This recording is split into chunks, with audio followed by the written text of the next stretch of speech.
Refreshing. All right. Wow, we have a full house tonight. Let me see if I see us on Facebook. I Carol made have to it home say, I too. I can't even keep track with all the posts on Facebook in the last. There's been a ton today. Yeah, it's Okay, been I Elaine, see us. crazy.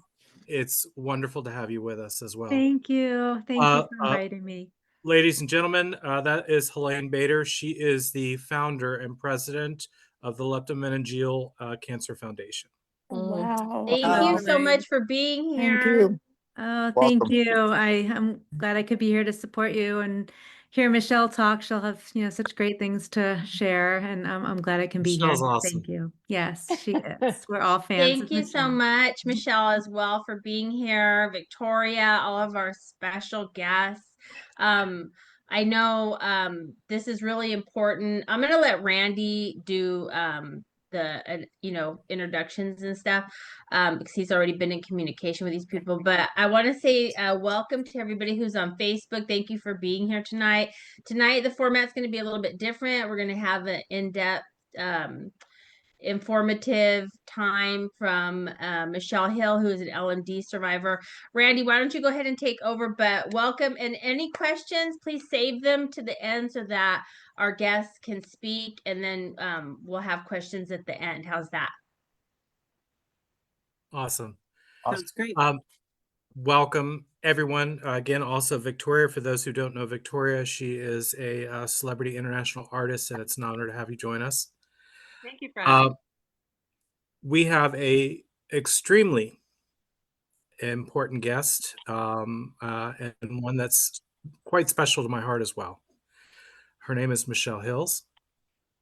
She is living with LMD, and she is one of the few in the world who have managed to kick its ass and be here with us today.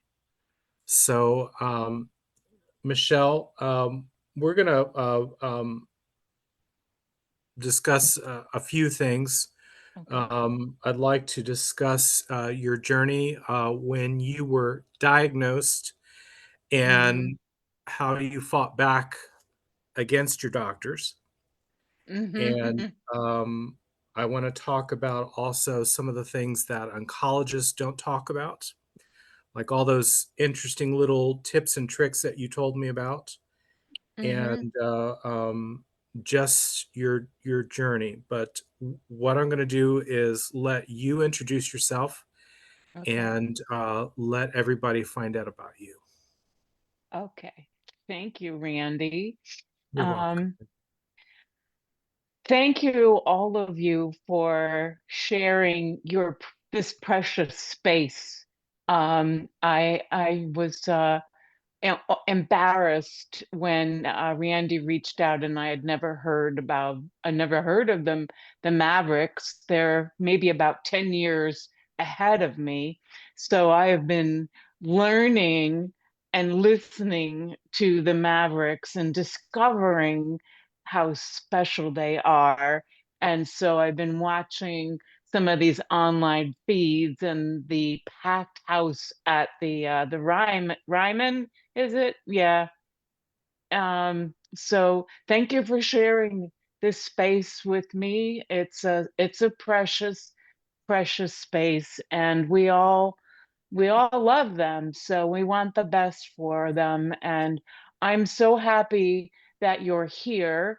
I'm happy that I'm still here, because my goal is to inform people and elevate this message of LMD, that you can survive the LMD. It is a survivable diagnosis. So my journey began in 2018 when I was diagnosed with stage 4 lung cancer.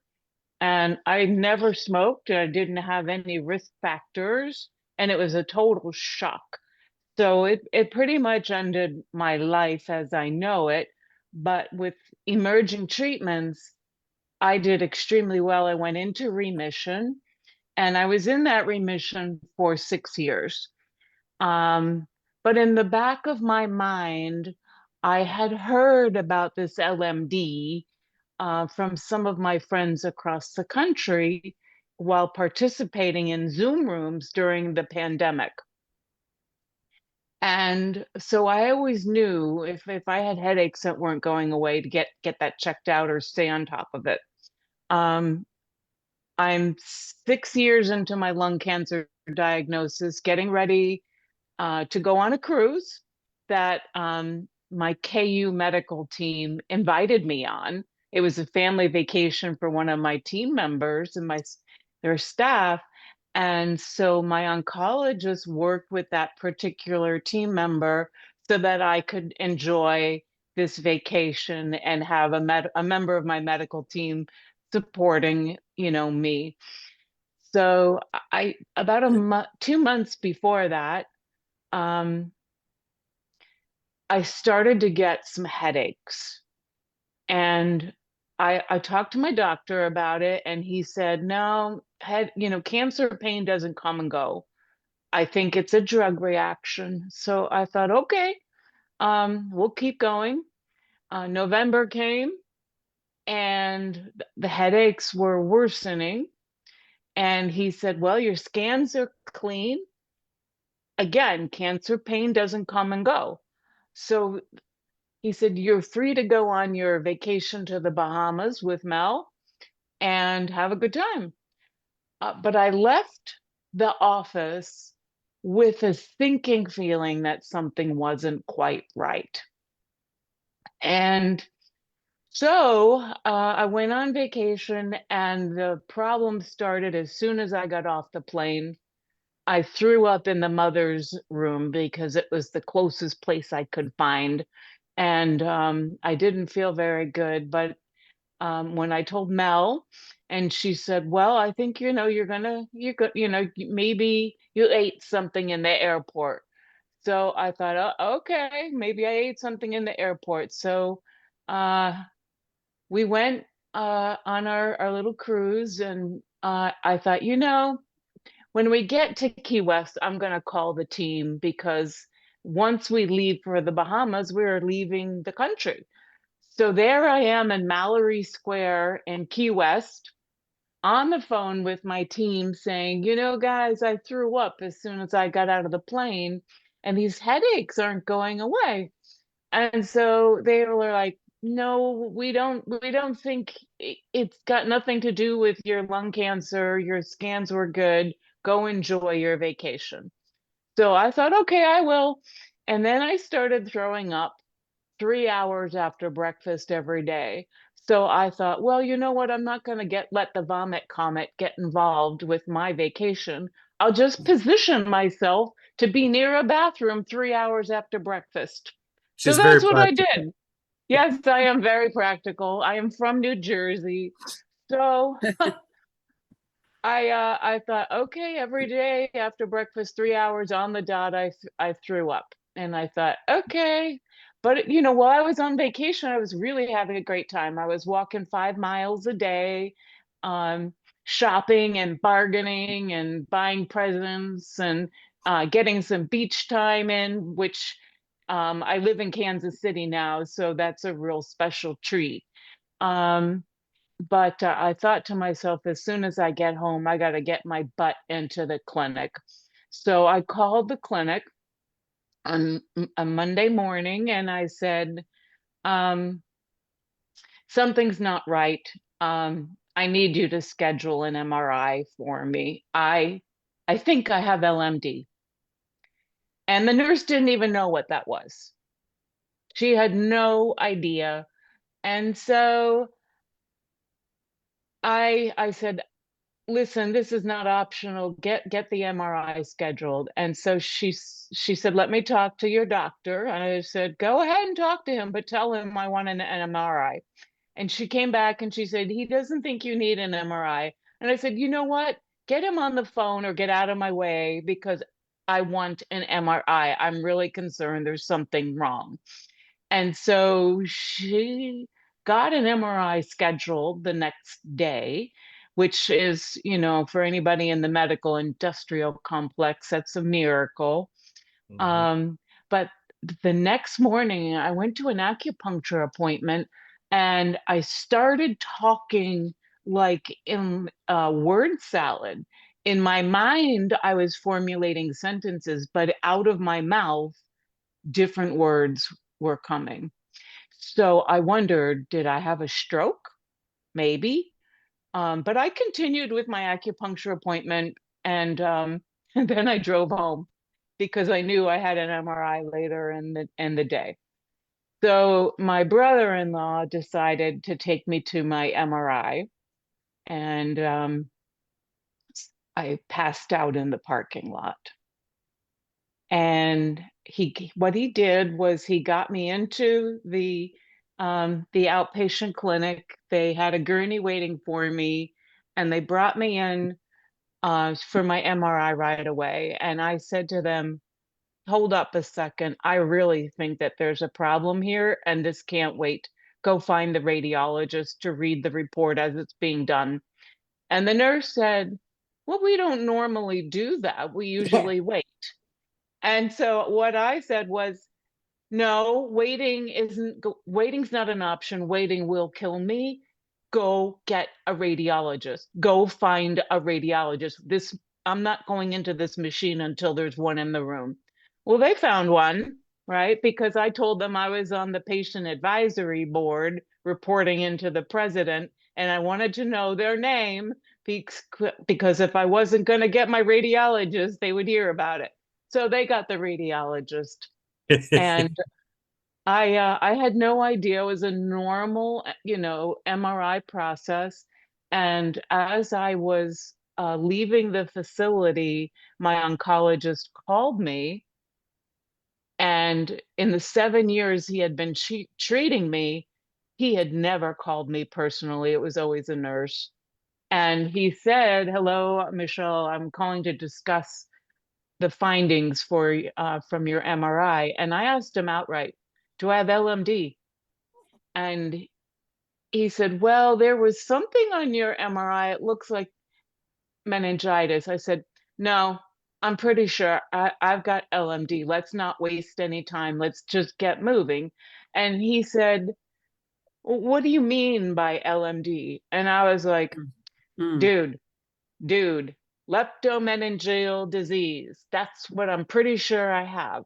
The timing is about right, and the symptoms are about right. I think I have LMD. And so they admitted me to the hospital where all chaos broke out. The medical teams are just not prepared to deal with the complexities of leptomeningeal disease. They just have no idea what's going on. There's a lot of young nurses, and there's a lot of young, inexperienced doctors, and they've never heard of LMD because it's supposed to be rare. Well, what I can tell you is from my experience, it is not rare. Anybody with cancer can get LMD, not just lung cancer, not colon cancer. Anybody with cancer can get LMD. So I was admitted to the hospital, and they did another MRI, and it showed mild disease on my brain. And the spine looked like it was clear, but they weren't overly worried about it. And so I was like, keep looking, keep looking. You cannot rest. You cannot rest. And they were really just ready to pack me up and send me home. And I said, no, you can't do that. So the next day they did a lumbar puncture, and they discovered that there were cancerous cells in my spinal fluid, which served as confirmation for my LMD diagnosis. And then an older doctor on the chubby side came in and said, I'm sorry to tell you, you have leptomeningeal disease. And I just wanted to yell at him. I've known this since October. Why did I have to go through so much trauma to get to this point? And so he told me that I had maybe a couple of weeks to live. and to get my affairs in order. And my husband said I transformed into a dragon woman. And I told the doctor, "What are you talking about? Have you ever treated anybody with LMD? Do you even know anything about LMD? And did you do any type of special biopsy or testing? Because if you haven't done that, you don't have the right to say any of those things to me." And Tim, my husband, said I started poking at him and I yelled at him. I remember doing this, saying, "Test, don't guess, and don't come back until you know something, because the only thing you know is that I have cancer cells in my cerebral spinal fluid, but no one gives you the right to tell me that I have less than a month to live. No one." I said, "You haven't done your job. So you find somebody who can, because we aren't going down this path." And I was so fueled with anger that my husband said, I picked up the phone and I went into command and control mode, because I did know so many people at the cancer center. I called the cancer center director. I called the president's office. I called the head of radiation oncology.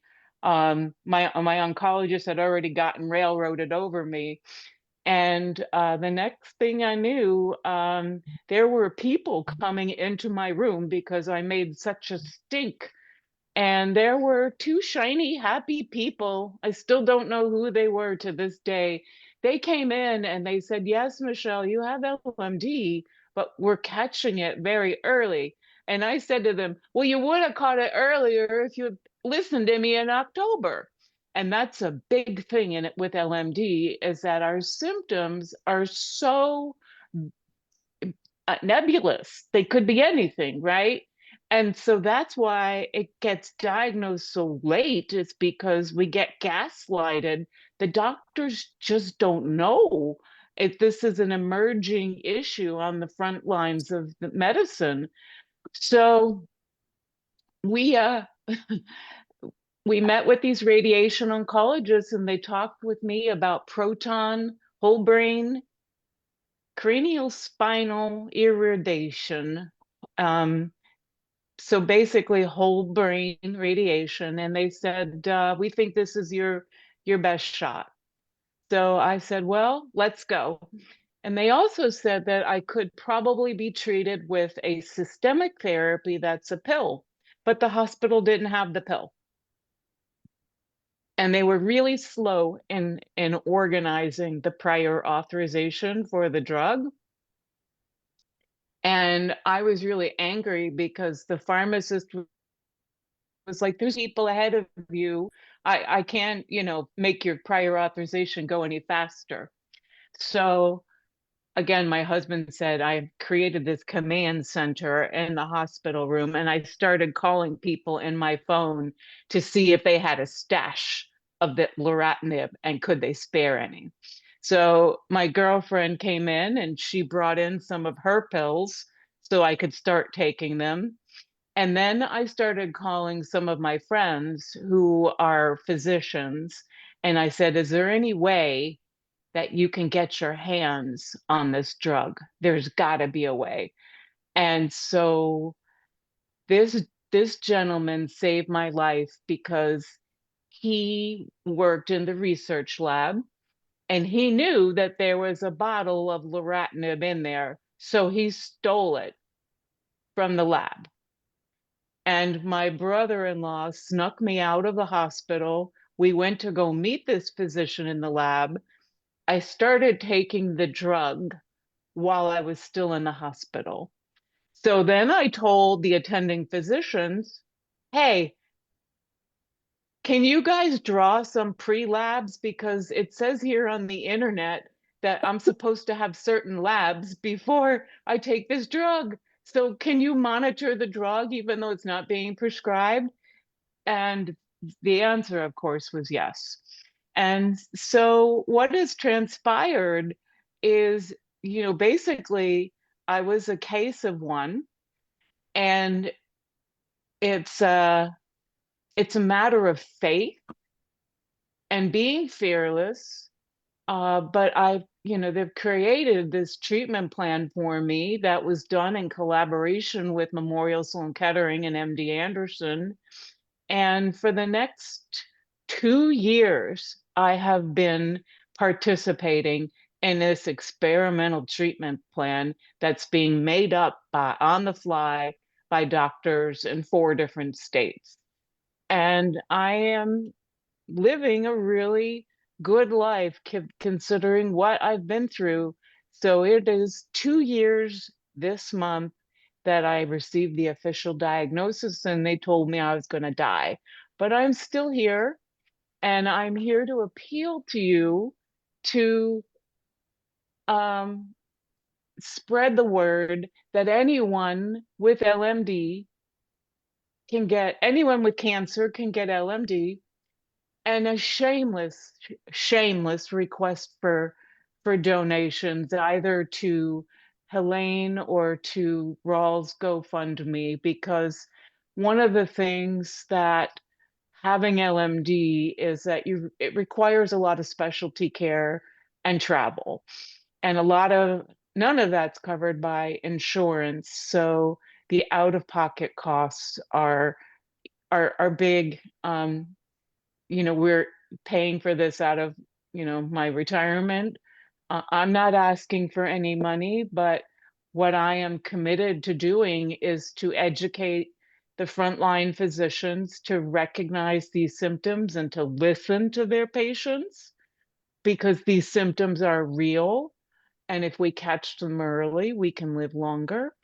And to rely on people's generosity. I mean, Raul didn't ask for, LMD, and he's fighting the valiant fight. Um, but what you don't see behind the scenes is the $5,000, travel expense to New York, or, it's, whatever, it's thousands of dollars to get to these experts.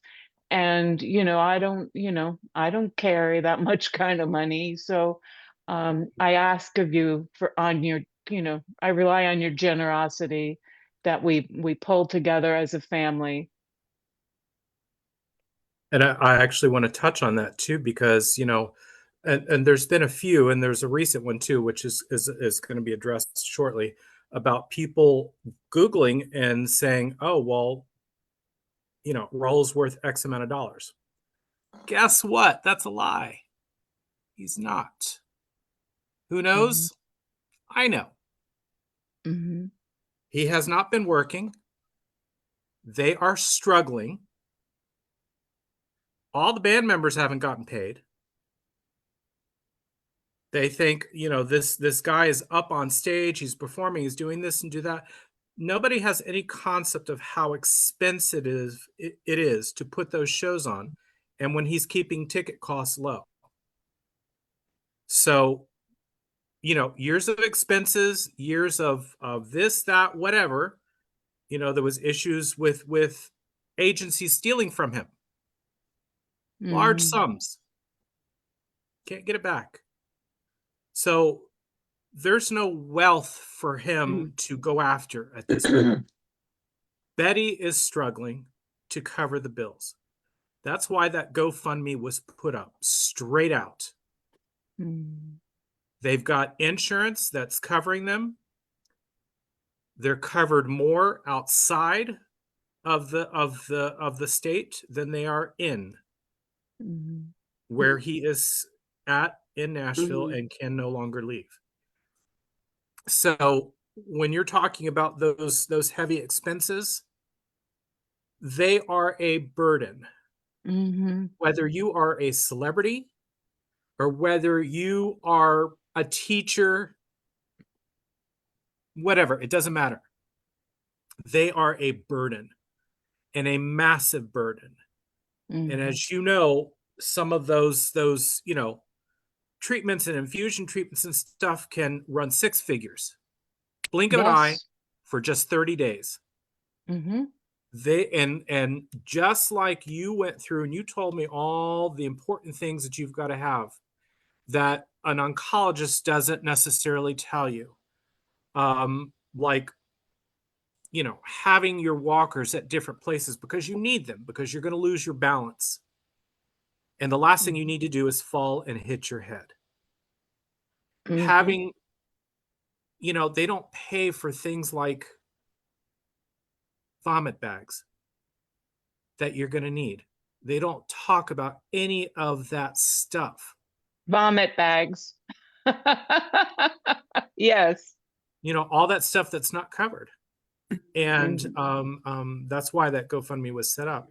And we're going to delve into a whole separate night for the Leptomeningeal Foundation and the good that they're doing and how much they're helping. And I really need for you to hear the story from Helene. It's powerful, it's heart-wrenching, and you need to hear it.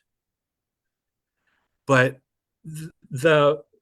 what are some of the things, Michelle, because the one thing I know for sure is that you're going to stand up to some jackass that doesn't know what they're doing. And you have a medical background. Yes. So you're also willing to challenge the norm of, oh, well, they have, they're a physician. They know everything. That's right. That's so far beyond the truth when it comes to that. Having medical professionals in my family and doctors going back, pre-1800s, I believe me, they don't. And I've dated a few, so I really know they don't. So, like, when you were talking about the oncologist not knowing anything about LMD, because that is like a common thread. There's like maybe 10 or 12 experts or less in the world on LMD? In the world, that's right. In the world. Wow. That know about LMD. So this is where, and we posted about being from a nurse, we posted it. And there's also the whole literature also on the LMD Foundation as well. It's pinned in our featured section on our page. But there's also a section on there that I pinned up that was like advocacy rights and patient rights, and when to challenge and when to stand up and fight for something that with something's wrong with you, when to say no to treatments because you can and walk away and go home. But like, what did you find like the most challenging coming up against some of these different physicians? Because you have a collection of doctors. You don't have one. And a lot of people stick to that norm of, I just have that one doctor and that's all I need. You don't. How many do you actually have? I actually counted, and I have about 12 doctors, and that covers neuro-oncology, medical oncology. I have a specialist for my eyes. So that's what is it? What do they say? It's oncology, ophthalmology. Those are like, I have 3 oncologists, right? And so then you multiply them for the Mayo Clinic, MSK, and MD Anderson. But then I also have palliative care. I have a primary care physician because I still get colds and stuff. Everything becomes a specialist. I have an endocrinologist. I have a dental oncologist. And my calendar, there are some months I live my life in 2-month cycles. And at the beginning of that 2-month cycle, all of my scans, my labs, and my doctors get lined up. So for the first 2 weeks of my 2-month cycle, it's consumed with medical providers. And so what I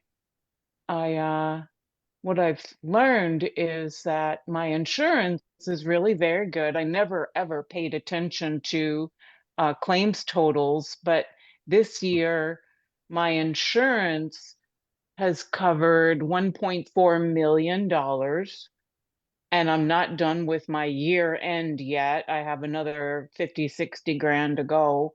But my out-of-pocket expenses, like I said, we're drawing from my 401k investment fund, and it's labeled for when Michelle gets sick. And so that includes things like travel, meals, car rentals, some of these expert opinions, because they are not part of an insurance plan. I've, $2,000 for a Zoom call, just to get access to that doctor. And Randy was talking about the medical equipment. So I have a walker in my car. Well, I don't drive anymore, but there's a walker in the car. There's a walker on the first floor of my house, which is a fancy rollator.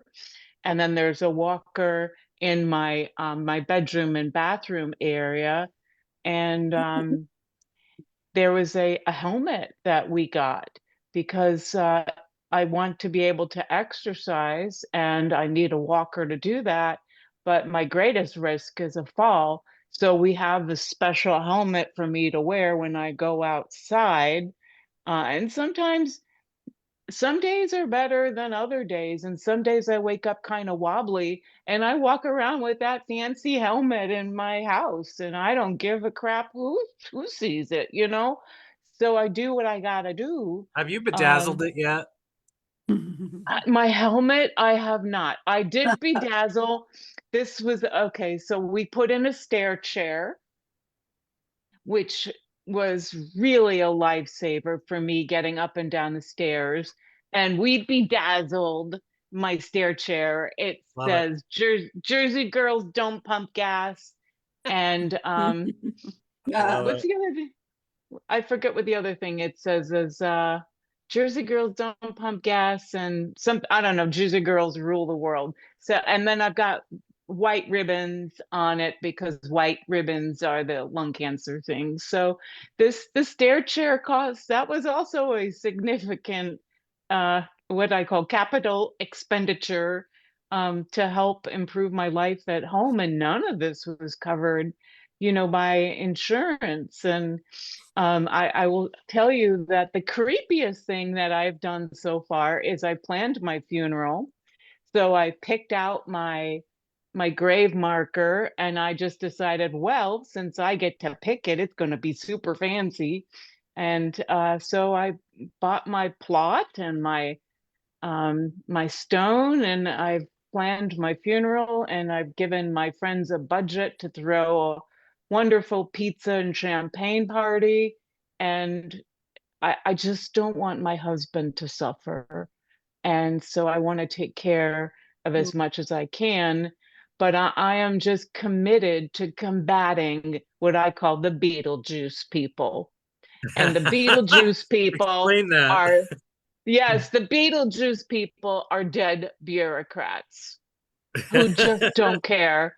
And you got to get beyond the Beetlejuice people if you're going to survive. You have to figure out a way to get directly to the doctor because there are gatekeepers in this system. There are schedulers who are overly rule bound. There are nurses who are inexperienced.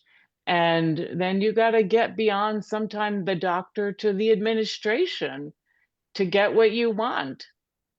And you have to be courageous, fearless, and sometimes mean to get what you want. No, that's called being a boss. Yeah, that's me. You're My dad definitely a said, boss babe. my dad said I came into this world screaming, and it'll probably be that way going out. Now, one of the things that you are fastidious about is your exercise routine. That's right. Mm-hmm. Why? Yes. Because evidence shows that when you exercise regularly, you can improve your survivability. Um, it's about keeping the blood circulating Yes. and improving your oxygen flow throughout your body. Mhm. And it doesn't have to be a lot of exercise, 20, 30 minutes a day. But I do, I have in-home physical therapy, and we focus on weights and balance and core strength. And my kitchen has been converted into a mini rehab center, and I have PT bands like hanging from doors and ceilings and such, because exercise and any cancer is critically important for long-term survival. And you have a solid routine, like you don't miss those routines daily, do you? Yes, yes, it starts at 9 o'clock every day. And I have an elliptical, not an elliptical, it's a recumbent exercise bike in my kitchen. Mhm. I have a rowing machine, but I'm not able to use that anymore because the pressure on my brain and spine just don't work. But I was a competitive rower. When I was diagnosed with lung cancer, I learned as an adult how to scull. But there's a rowing machine in there. There's a weight set in there. There are um, balance exercise tools like a balance pad made in Sweden. That was another high ticket item. My elastic bands that are hanging from Mm. all of these different places. So the whole first floor has been converted into a little rehab center, so that I can do that every day from 9 until 10:30, and I don't ever deviate from that at all, except if I have a lumbar puncture, then I'm not allowed to do any exercise. So, I'm sorry I keep looking over because I've got a lot of messages coming in. We've got some wonderful people who are watching us in private, and Uh, who one in particular, her sister has dealt with a lot of medical issues, and it's been uh, hard on the whole family as well. Um, yeah. what about diet? Diet. Yes, diet. Beyond the I'm ice on. cream before radiation, and we'll get into that in a minute. Okay. Yeah. So I am very, very diligent about what I Mhm. eat. Um, I'm taking a lot of heavy drugs, and the side effects of which are weight gain. No matter what you do, you're going to gain weight. And as a competitive rower, I was a lightweight, and as Mm. a result of being on these drugs for now 8 years, I'm 50 pounds heavier than I was. And so, and that my oncologist says it's just short of a miracle, right? So I eat a very strict diet, no sugar, limited grains, um, no processed foods. I call it no barcode eating. If it's got a barcode on it, I don't want to eat it. I don't eat out at restaurants anymore because the food isn't good. So I stick to um, fish, meat. I eat red meat, because I can get it fresh from the cow here in Kansas.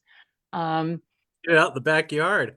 right, that's exactly right. Backyard beef is where we get our beef. Yep, backyard beef. And so I get fish, and I pay to have that shipped in from, where is it?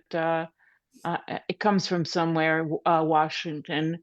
So fish, like lean meat, chicken, turkey, and vegetables. A lot of vegetables. Fruits. a picture. What's up? Oh, nothing. I'm sorry. I was talking to myself. Oh, that's okay. We talk to Fruits. ourselves a lot here. Okay, yeah, no problem. Fruits and yogurt, limited dairy, but it's a pretty strict diet, and I'm not foolish because I realize that, my time here is limited. I do have a affinity for chocolate cake. Nothing wrong with So, that. So do a lot of us here. and yeah, and for Thanksgiving, I break all diet rules and I eat pumpkin pie. Yeah. I justify it by saying it's a vegetable, That's technically. right. But Yeah. were you poking the pie like I did and got thrown out of the kitchen? Oh, So now, diet wise, the ice cream. Yeah. Ice cream. Okay. Tell that story because no oncologist is going to tell you Oh, this. right. Okay. So I was the first person at Kansas University to go through proton whole brain radiation. And my radiation oncologist did her training at the Mayo Clinic. And what she said to me was, I'm going to need you to eat 1 cup of ice cream prior to each of your radiation treatments because the sugar will inflame the cancer cells, making it easier for the radiation beam to kill the cells. So for 10 days, I ate ice cream before my radiation treatment, and it was really good. yeah. That's right. Yes. But with the whipped cream, Victoria. But Do you real have to? ice cream. Real Not ice cream. processed, not garbage, nothing. It's got to be real ice cream. And I literally, and I think of so much, having lived in Europe and seeing the difference in the qualities of food and stuff like that. A friend of mine who was just on, who loves Italy, she's watching now. She, like, I think of Italy like buying like not an orangina, but a like an orange crush. Here, Mm-hmm. it's that bright orange color. There, it looks like orangina because all the chemicals and dyes are not in there. Yeah. I was just watching a series on YouTube just right before we started this about coffees and all the dangerous chemical elements that are in coffees from the old school brands that are out there that everybody's been getting for years. And then at the top of the list that I was having since I was a kid was Bustelo, Cafe Bustelo. I've been having it since I was like 4 years old. Like, it's like the purest, like, instant kind of coffee that you can get, where all the other stuff, because of the processing and this and that, and they don't tell the people in the US about this. No. Like potatoes and strawberries, buy them organic right. because they have the worst pesticides in food. Yeah, do you find also within your research, and Helene, you may be able to answer this too, the amount of cancer in general, rare or otherwise, how much more do you find it happening in the United States versus the rest of the world?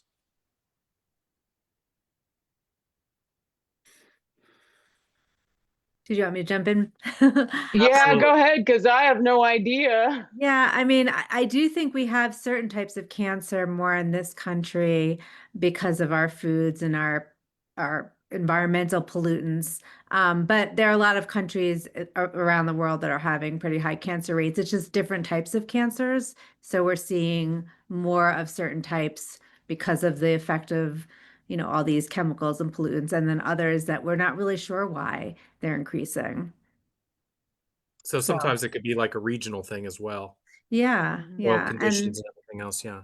Right. And I think, yes, there are some, areas around the world that have much worse pollution, not as clean water, all of those types of things. So they have a different type of, risk than we might have if we have clean air, clean water, access to all of that. But then we are eating more processed foods in a lot of places. Yeah. That's right, Um, because I had to check the label on all of these quote unquote ice creams because they're not labeled ice cream anymore. They're labeled frozen dairy dessert. yeah. Um, you recently, if you're comfortable discussing it, you recently underwent a trial, another trial. I think it was outside of the country, didn't you? In It Canada or wasn't something? outside of the, no, it wasn't outside of the country. It was, there was one paper written about one patient on using a off-label drug Right. for a different cancer Right. to see if it would work in combination with my treatment. So basically, we're throwing spaghetti at the wall, and I'm willing to do that. We took a brain cancer drug and we added it to my lung cancer drug to see if that would work for 2 cycles so that we could slow the smoldering process of LMD. Yeah. Because LMD it never really goes away. It either smolders or it flares. So we were trying to just buy some time. So we tried this drug that was for brain cancer, and my insurance company denied it, Mm. even though it was an FDA approved drug.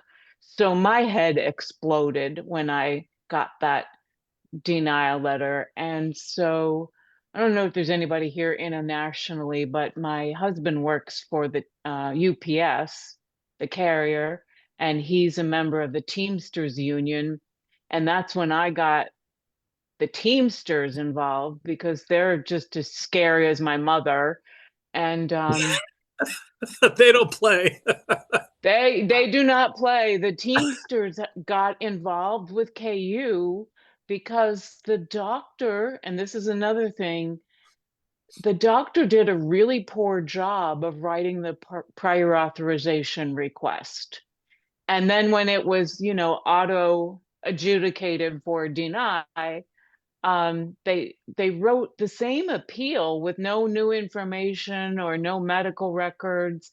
And so the 2 appeals were denied in quick succession. So here I am experiencing disease progression.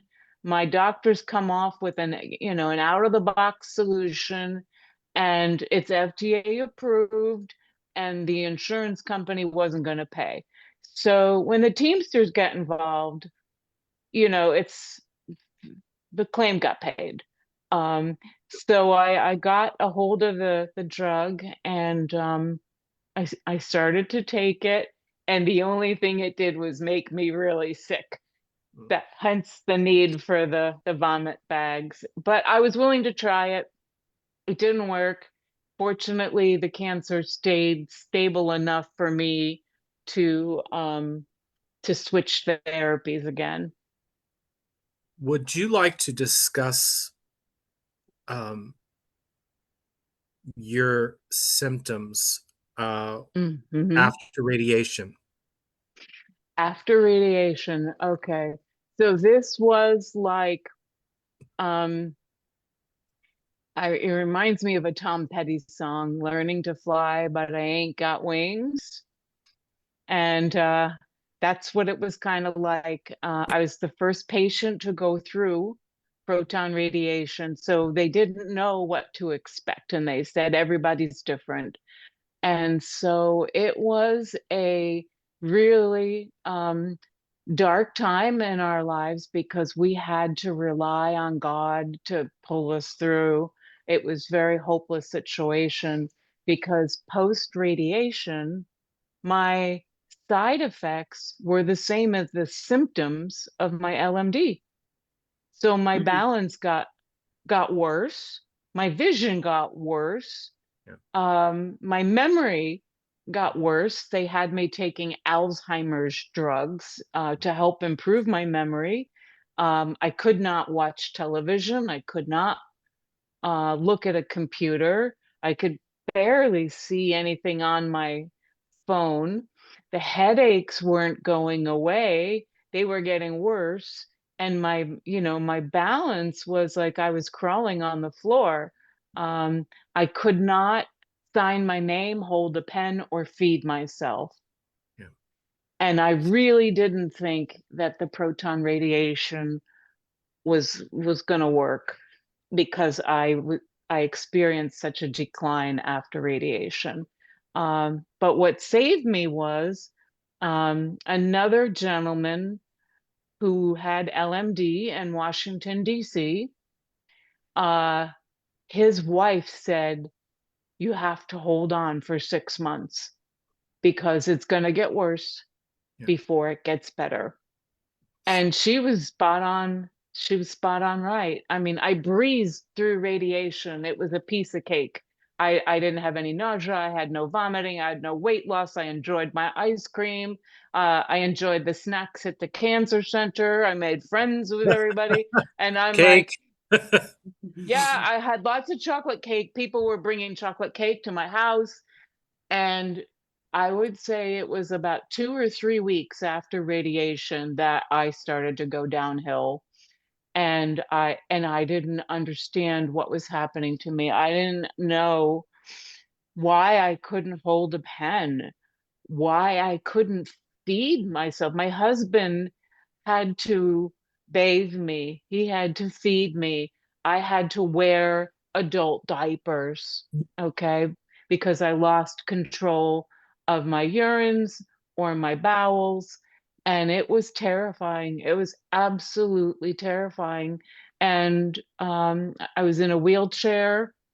Uh, so post radiation, those months were very, very challenging. And every day I would test myself by trying to write my name.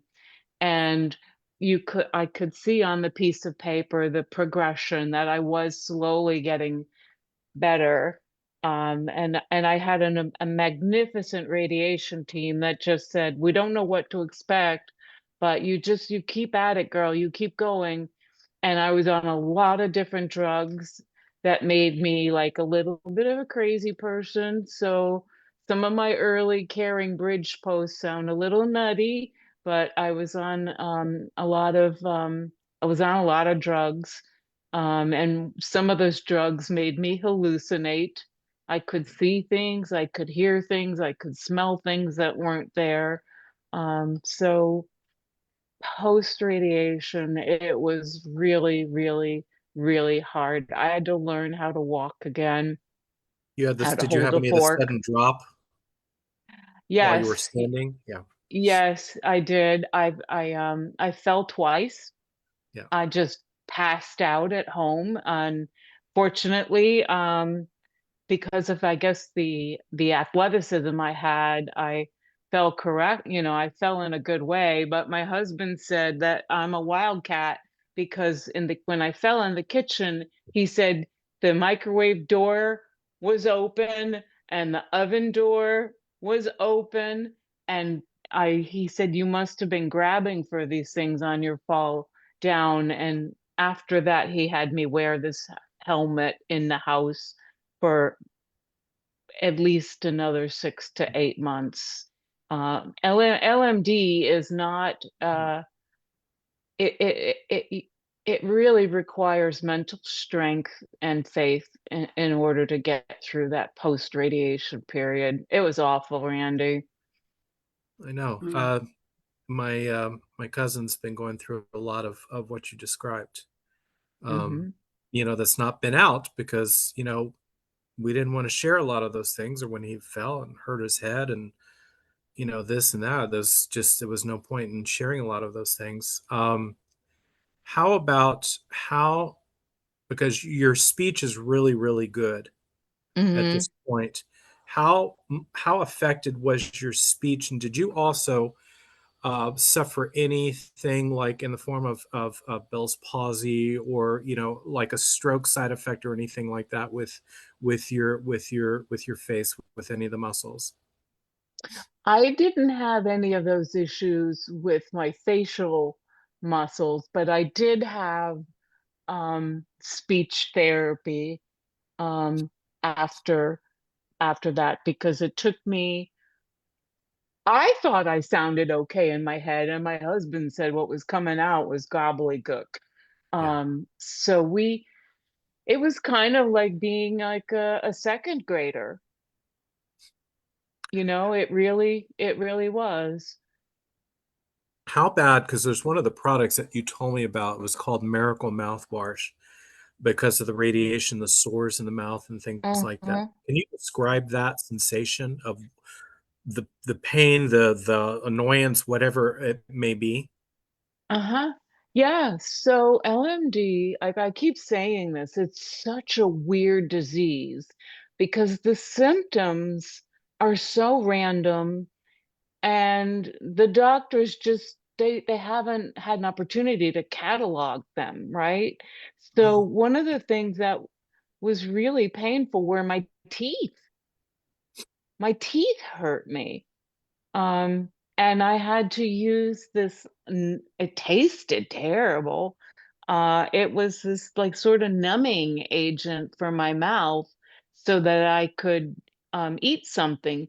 And then I thought, well, maybe this isn't so bad, and maybe I'll lose some weight. But no, of course not. That didn't happen. But the I cake did stepped have. in. Yeah, yeah. I mean, that I they said, the LMD, that my dentist, my oncology dentist said that's your LMD. Your X-rays are fine.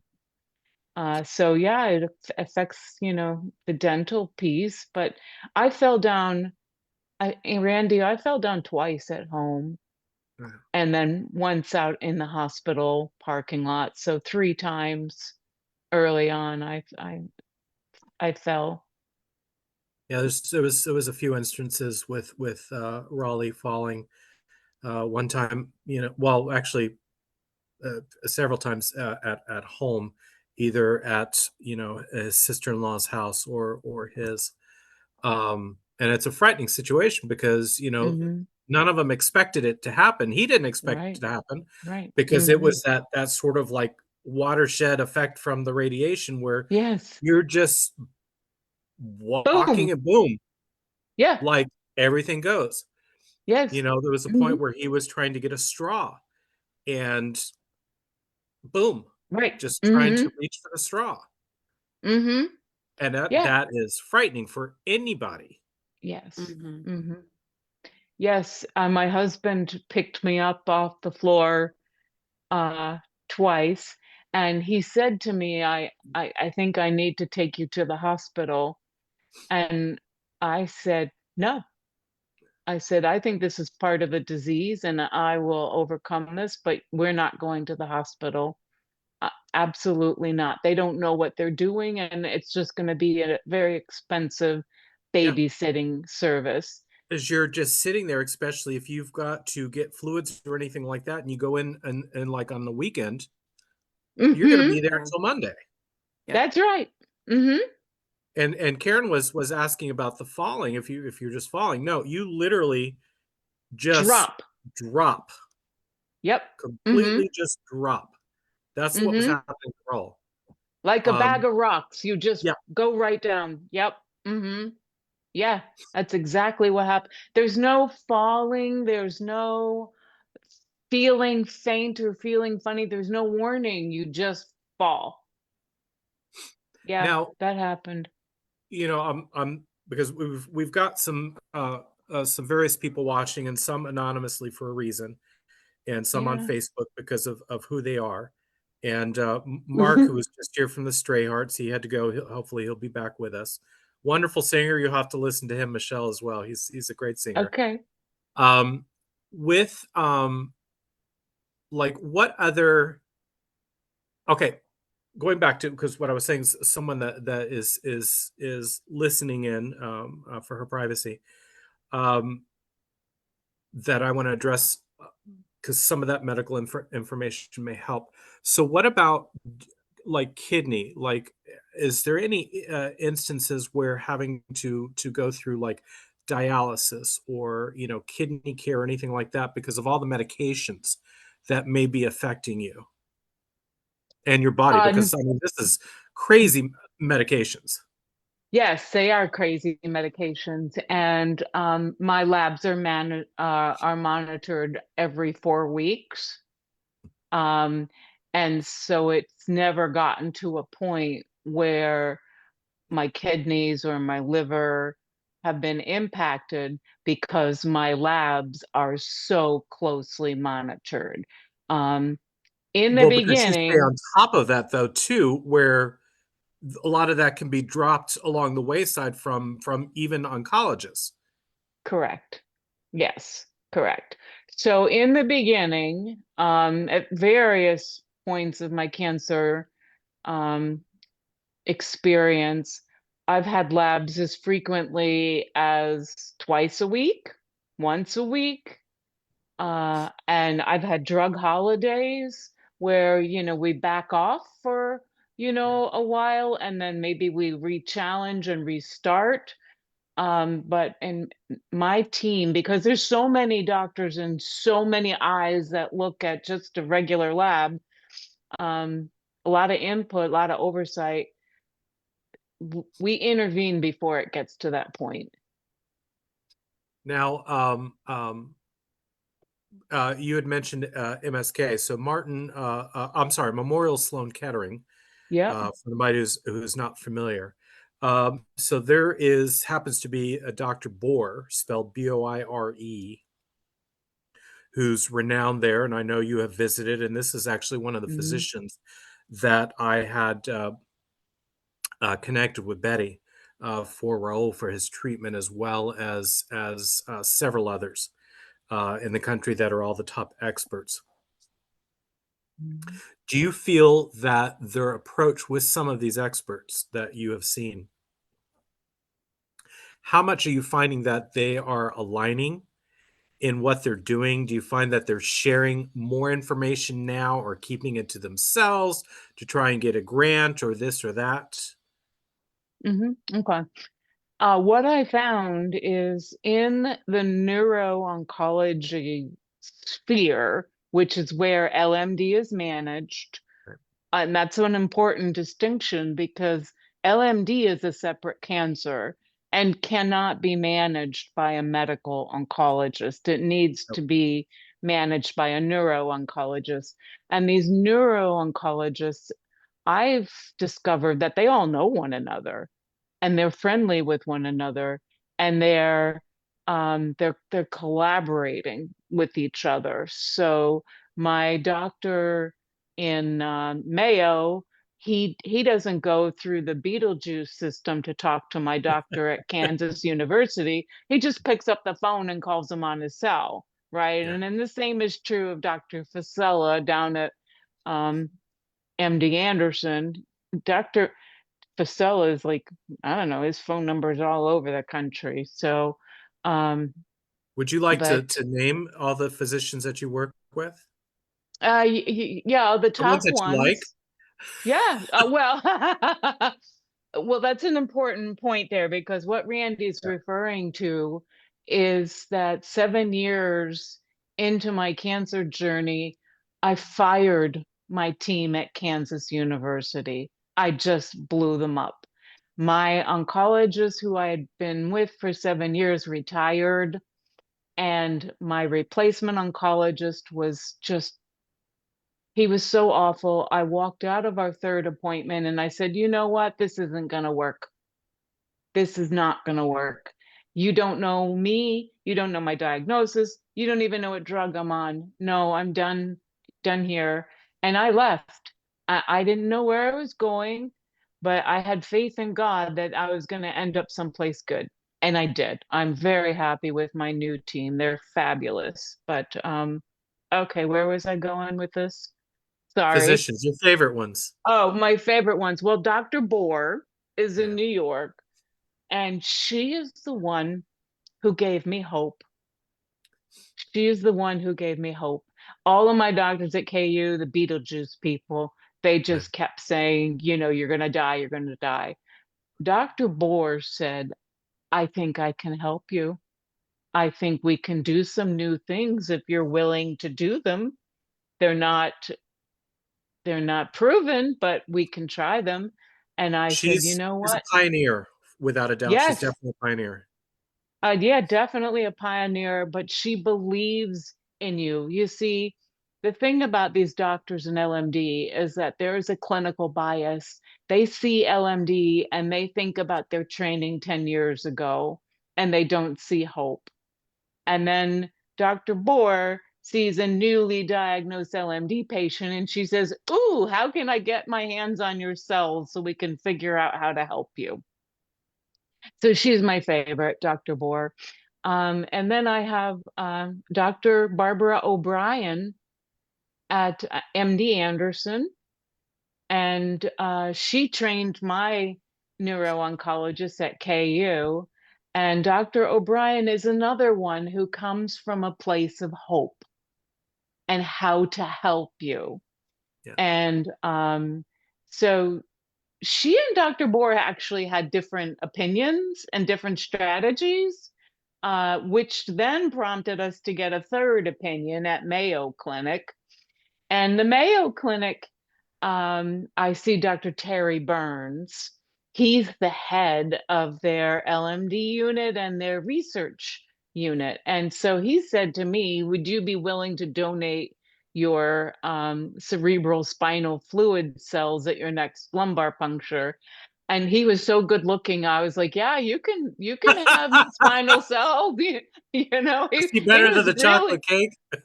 you know, it's just like I kind of forgot I had a terminal disease because I was just so mesmerized by him. You know, I was like, yeah, you can have my spinal cells, no problem.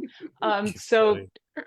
yeah, Terry Burns in Mayo Clinic, he was another one who said, you know, the research is developing, it's evolving quickly, but we need to build out these research labs. We need you to give your samples, you know, to us so we can study them. And I said, well, okay, that's no problem. We'll just make it happen. And he said, well, you know, sometimes it could be difficult with institutions. I said, no, this won't be a problem.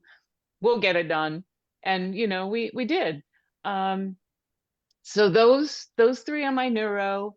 And Dr. Rodriguez at KU, he's another good one because he was trained by these other experts. And my favorite medical oncologist is actually a lung cancer specialist out of Colorado University. His name is Ross Camage, and he also has lung cancer. He just disclosed that a month or two ago. So now he's in the fight for his life. And then all the other doctors, there's just too many of them to keep track of, Randy. But Okay. what no one told me in the beginning was you need a special eye doctor and a dentist. And massage therapist as well. Oh, right. Okay. So I have that on the integrative side. Um, I have a massage therapist that I see twice a month. And then I do believe that you have to look like you're worth saving. So my spa services were like, I was never much of a spa girl because I always was working and flying on airplanes and running through the executive offices. So I never had time to treat myself. So when I got the LMD, I thought, well, I'm going to lose all my hair. And they told me that I was going to be permanently bald. So maybe I'll get facials instead of getting my hair done. So I found a beauty school, the Wella School of Beauty. It's run by a little Japanese guy named Mitsu. And for 15 bucks, I can get a great haircut. And for 30 bucks, I get a fabulous facial. They're all done by students who are supervised. And so if I can participate in their training, wonderful. And then I have my manicurist who's been with me for years and years and years and years. So she's followed my scans and my labs, and it's amazing how many details she can keep track of. But I do believe in having good nails. Have you So noticed a change in your skin or your nails and things like that from treatments, from medications and things like that? Oh yeah. So you're so good at this. Um these medications are brutal, really. There's no other way to say it. I'm Because prone I to noticed how much my ingrown. cousin's hands had changed. Yes. My for me, I get ingrown nails. And so that's why I every 4 weeks I'm in the pedicurist place to make sure I'm not getting like infections or things. But my hands are so swollen from these drugs that I have not been able to wear my wedding rings. And that's something that's always bothered me. And not much bothers me in life, but this bothers me. I look at them in the drawer, and I can't wear my wedding rings anymore because my fingers are so swollen. Can And you have my anything on your neck so you could maybe wear them on a necklace?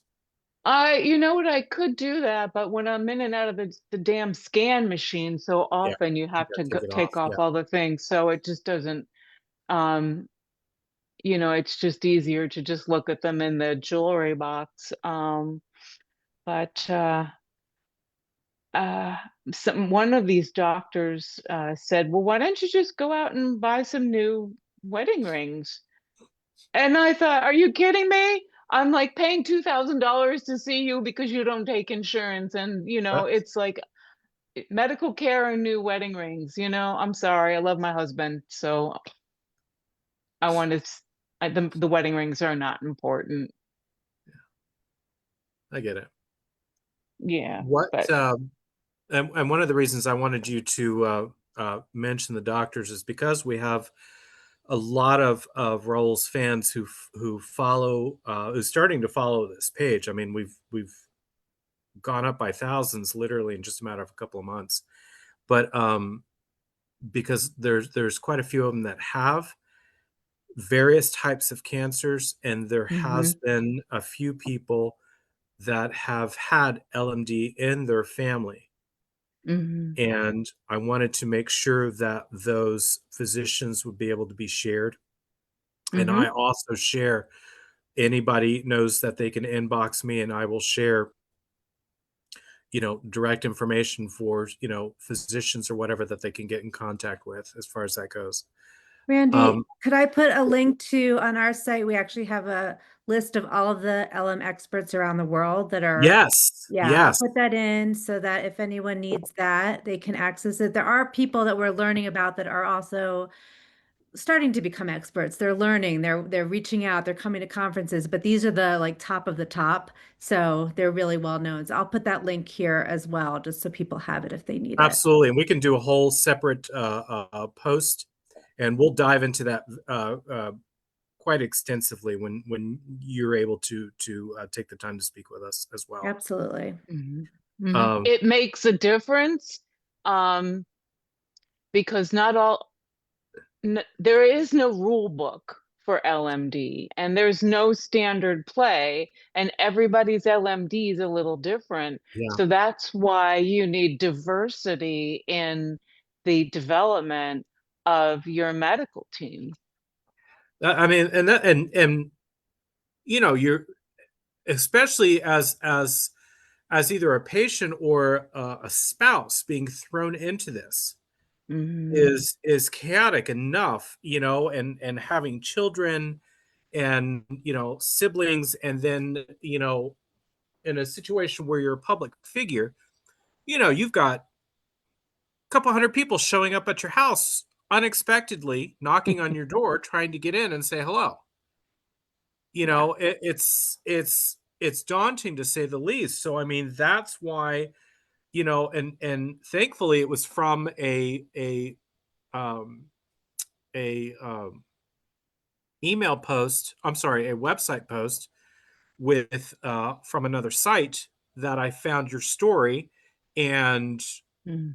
ultimately you ended up contacting me because I reached Mhm. out and posted on the LMD Facebook support group. So I was going straight into this.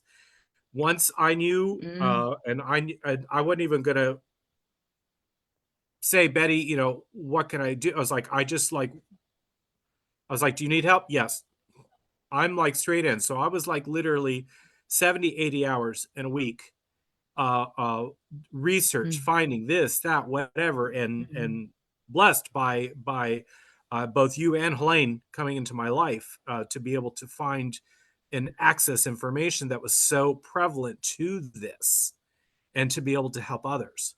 That's been like a huge, huge, huge saving grace. Not just for Raul to have more information to base, the path that he chose to take off of, but knowing that him being so public, because there's a couple other individuals that are out there, celebrities who have since passed, that had LMD Mhm. and did not disclose it. Mm, Mhm. And I think that's a disservice mhm. to Yes. people in general. So Mhm. having Raul be so public about this, and we've kept a lot back. I've sat on a message for a couple of weeks that I didn't only posted today. Annette knows. And I didn't even really want to post it, but Mhm. it fit the moment. And Mhm. there's so much stuff that we've not put out to save his image. This virile, Elvis of country music guy that is, going on stage even during chemotherapy and still performing for his fans. And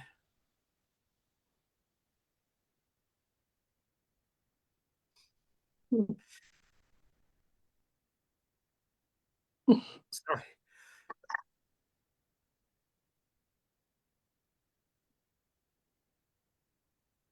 somebody who's so courageous and fighting so hard that he was willing to share all this with everybody. And in that process, people reaching out to me, telling me they went literally a message sent to me, I'm on a bus right now on a way to get a mammogram. I'm literally getting ready to go have a colonoscopy done. I just scheduled this, that, whatever. And people Mhm. coming back to me and telling me, thank God I did this because I found a lesion, I found a spot, I found this, I found that. They caught it so early. Everything is going to be fine because he was willing to put himself out there Mhm. like he's been doing for over 40 years Mhm. to help all the people that he's helping now as a result of him and in his condition. And Mhm. that was why it was important for me to have you on because Mhm. you are a living, walking miracle. Mhm. And I know that we can help somebody because of you as well. When I was diagnosed with LMD, Randy, one of my girlfriends who also had lung cancer and LMD, and she didn't fare as well as I did, and she made she made me promise. She was a lawyer from New York, so you can Oh, only so tough. imagine what she was like. And she held my hand when I was first diagnosed with lung cancer, and we went through the LMD diagnosis together, and she didn't fare that well. And she made me promise, Michelle, you have got to do everything within your power for as long as you can to break down the stigma of treating this disease, to hold the medical institutions accountable, and you Yes. have to do everything to raise awareness about LMD, because the biggest problem is that people don't know. So the fact that, you know, Raul was willing to share it. I mean, he was on the he's on the front page of like Rolling Stone magazine. It doesn't get any A few bigger than times. that, you know? And so the fact, you know, I understand what you all are going through because I'm in the same swimming pool. And it's very hard to be that public because really what you want to do is be a turtle and just curl into your shell. Yeah. Um, and that's on a good day. Uh, but the fact that they're going through the energy of sharing their story, it's hitting everybody. I mean, Yeah. not just the medical community, because I'm finding that the caregivers are doing a better job of disease management than the doctors and the nurses are. So the Oh, yeah. more people we can educate about what to do and how to manage this, the more survivors we'll have over time. And what he's given us is a gift. And I love him for it, even though I had no idea who he was in the beginning. I love this man. And there he is, a beautiful man, that look, that hat, that signature look, and his voice. I'm just like, holy cow, how, you know, how did I not know who this person was? Well, I grew up in New Jersey. It's the land of Bruce Springsteen, you know, not Nashville, but I know better now. I have been converted. So We have a New thank Yorker in the house here, so she gets it too. Oh, you do? Okay, yeah. Me Okay, Two of so them. too. it's Two of them. I think it's part too because and thank you so much, Michelle, for sharing your story with us. I'm so happy that you're here with us tonight.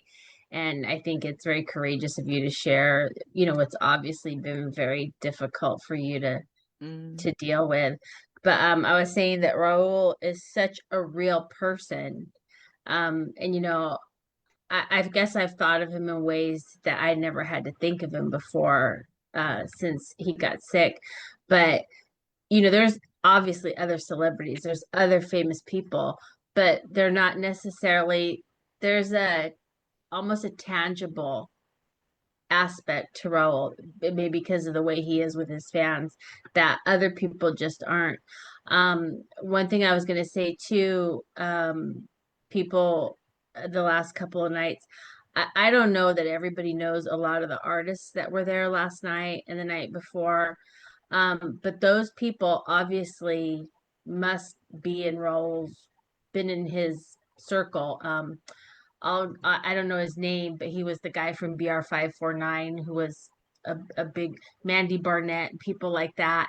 But these are people that are not terribly famous to the rest of America, but very famous in Nashville.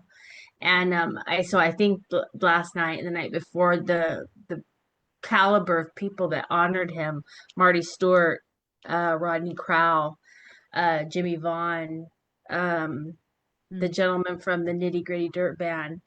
It was just because Raul's a real person. Obviously, other people are real people, but I mean real, down to earth.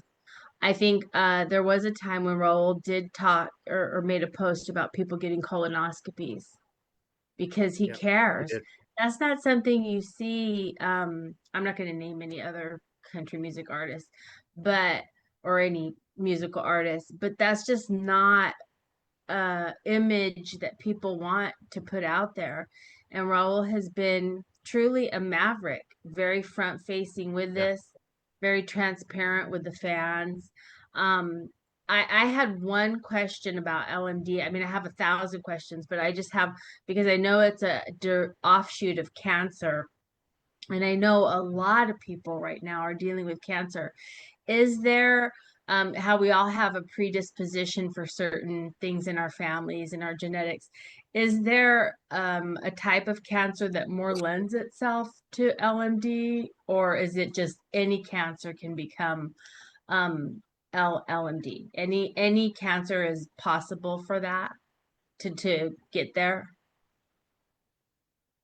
Elaine, Helene. you want to get that one, Sure, Elaine? Yeah. absolutely. So for years, it was believed that it was really only seen in breast cancer, lung cancer, and melanoma. Those were the three that everybody associated LM with. And then it became more known that it was really actually happening in a lot of cancers, but people weren't recognizing it. Doctors weren't recognizing it. Patients weren't recognizing it. And so now there's a broader understanding that it can happen in any cancer, any solid tumor cancer, as well as any blood cancer like a leukemia. It also can happen from brain cancer. It can happen in kids. It can happen in adults. And I think now we're starting to realize this.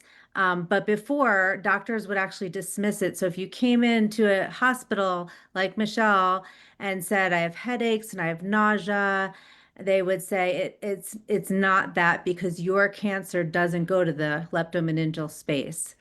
And now they realize actually that's not true. Every cancer can go there, but they don't know why. So there's no understanding of like the genetics or the predisposition or why certain cancers, why certain people with cancer end up with leptomeningeal and others don't. So that's what the research needs to figure out so that we can start treating it better. Now, I believe they've have identified the actual gene sequence or the genes specific to LMD. I don't think Or it's specific to LMD, but it is specific to everybody's individual cancer. So, like, if Michelle would go, and I think you have, Michelle, right? You've gotten some of the testing and it can tell you mutations. A lot of times it's different from your primary cancer. So it's been shown that, for example, it's very common in HER2 positive breast cancer. A lot of times people end up in their leptomeningeal, they find out that their HER2, which is a mutation, is now HER negative instead of HER2 positive. So it actually changes in the leptomeningeal space. But we actually don't know specifically why it goes to leptomeninges, and we haven't been able to identify that yet. Thank you. And is there a particular stage of cancer when it appears, or is it late stage, early stage, any of the That's a above? really good question. It's actually it's always been connected more with advanced stage cancer. So people always looked at it as kind of the last stage of cancer. And that's why there's been very little research done because when you were diagnosed with it, people said there's nothing we can do. You're pretty much at the end of life.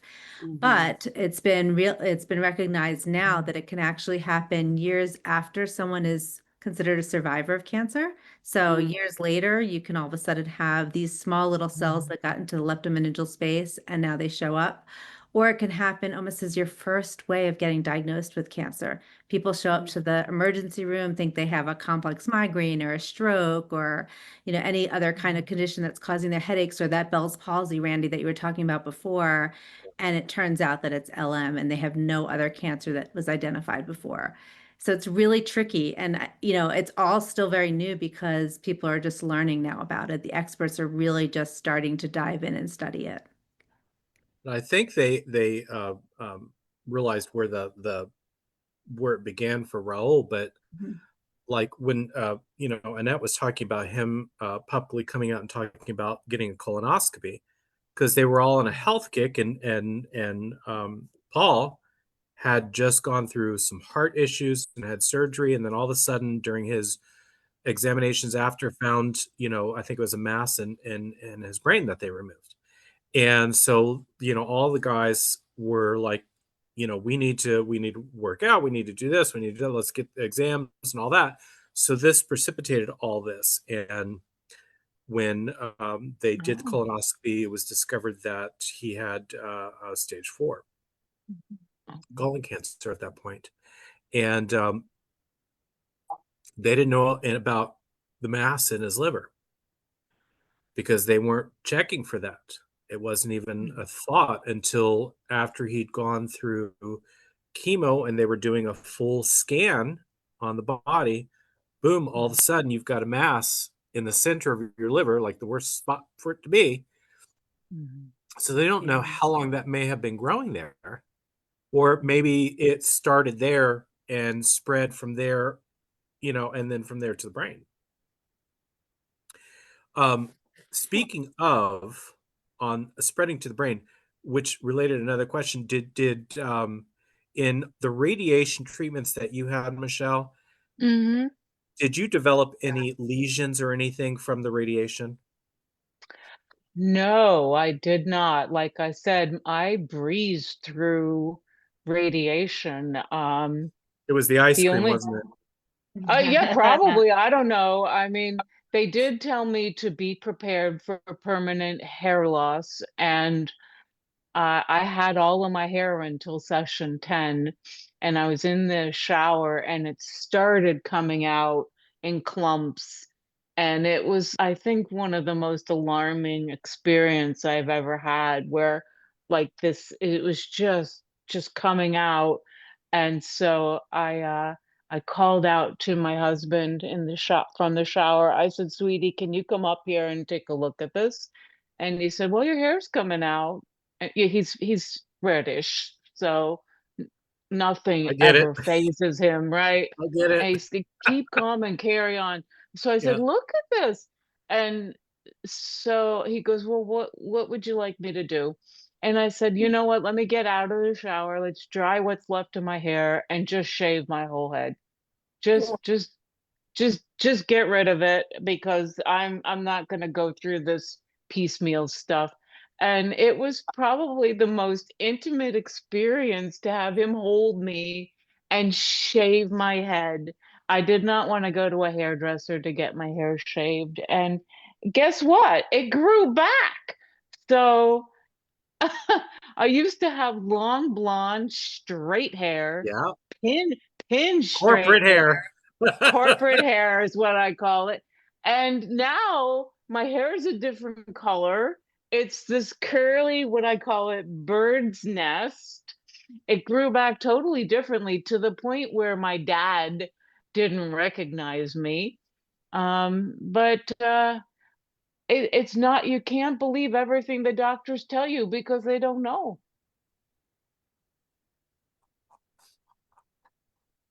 So Michelle. Michelle, Yeah. I'm sorry, go ahead, Randy. No, please, Joni, go ahead.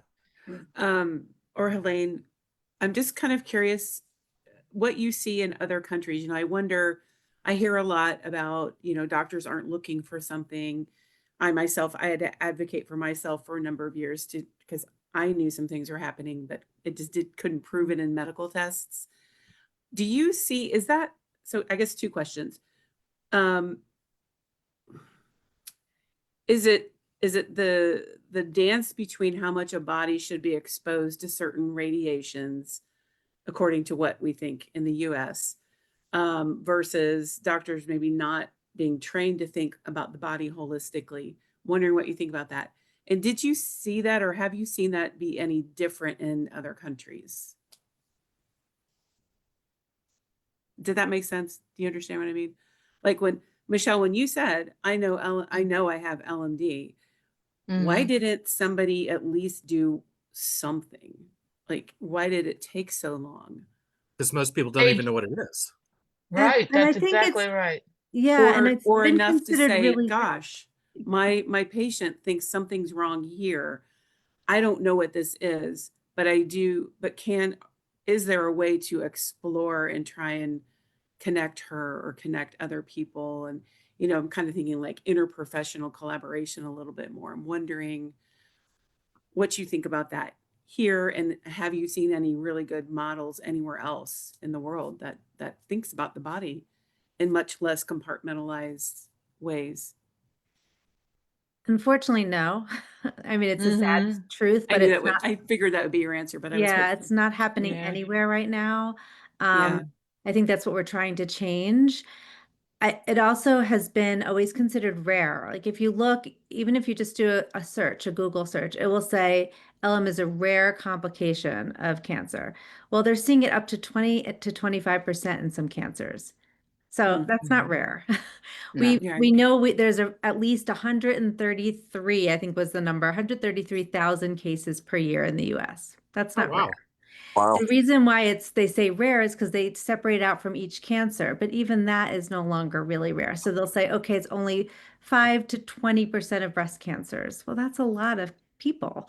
So I think that's the narrative we're trying to change, that it's not rare, that it can happen with any cancer, and that we need to be on top of it, and we need to listen to patients. So when they come in with a headache and there's no other reason for it, and it's a headache that's been going on for days or weeks, we need to think about LM as a possibility, especially if they have had a history of cancer.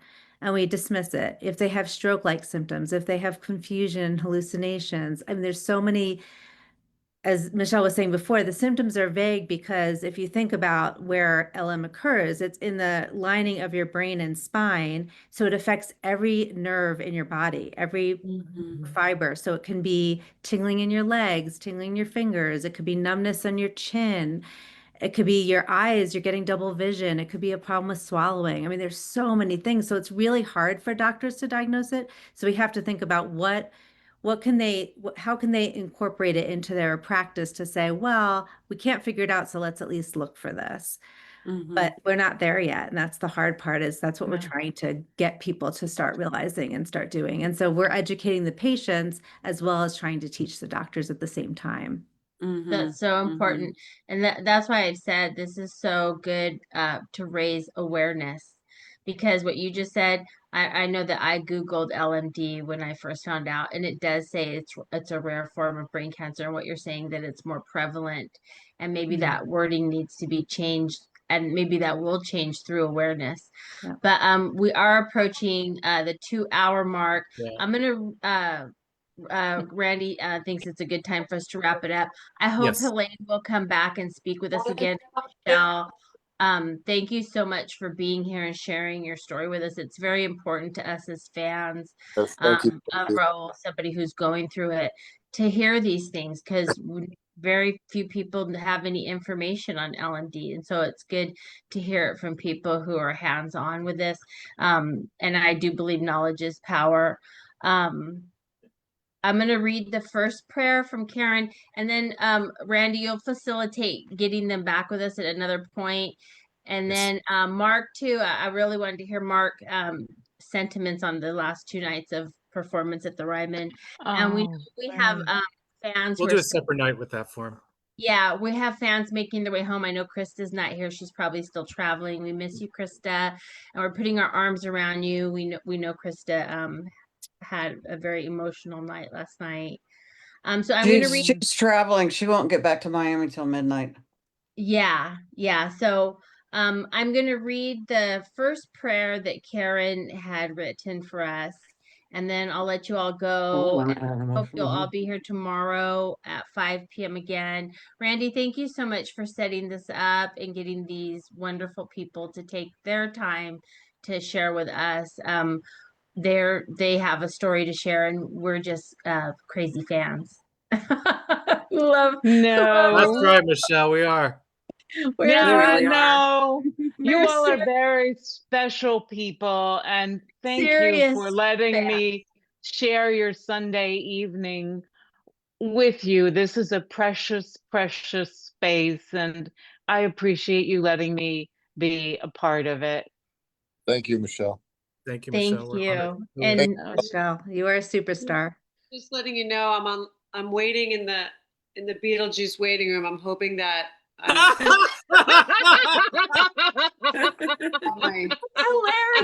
Look at that. She's got the tape and That's everything. perfect. Oh, Beetlejuice. hopefully there'll be Beetlejuice experiences for you in the future. That's hilarious. Oh my God, I love it. And So now I'm we're- going to we're read. just- Yeah. I'm going to read Karen's first prayer that she wrote us, and then I'll let y'all go. And again, thank you all for being here. We continue to lift Raul and his family up in prayer. Don't forget about the GoFundMe. And just keep the family in your prayers. Keep praying for Raul. We do believe in miracles, and that there's comfort in prayer for all of us. Thank you. We gather with open hearts and shared intention, calling on the deepest forces of healing and compassion. Raul Malo has given the world beauty through his music, and now we offer ours in return, united in hope and care. May every illness within him, cancer and LMD, be lifted. May his body be restored to balance. May his spirit be fortified with peace and resilience, and may comfort surround him in every moment.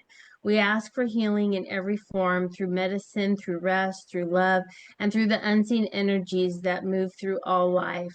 To the sacred presence, whether known as God, Spirit, Creator, or simply love, we ask, protect Raul, guide his recovery, and bless those who care for him. Let him feel the strength of every person who holds him in their heart and the power of this shared prayer. May Raul feel the love that surrounds him from his family, his friends, and from his other family, the Mavericks fans who stand with him in spirit. May that love be a source of comfort, courage, and healing. May this be a turning point. May healing begin anew. May Raul be embraced by grace and lifted by the love of many.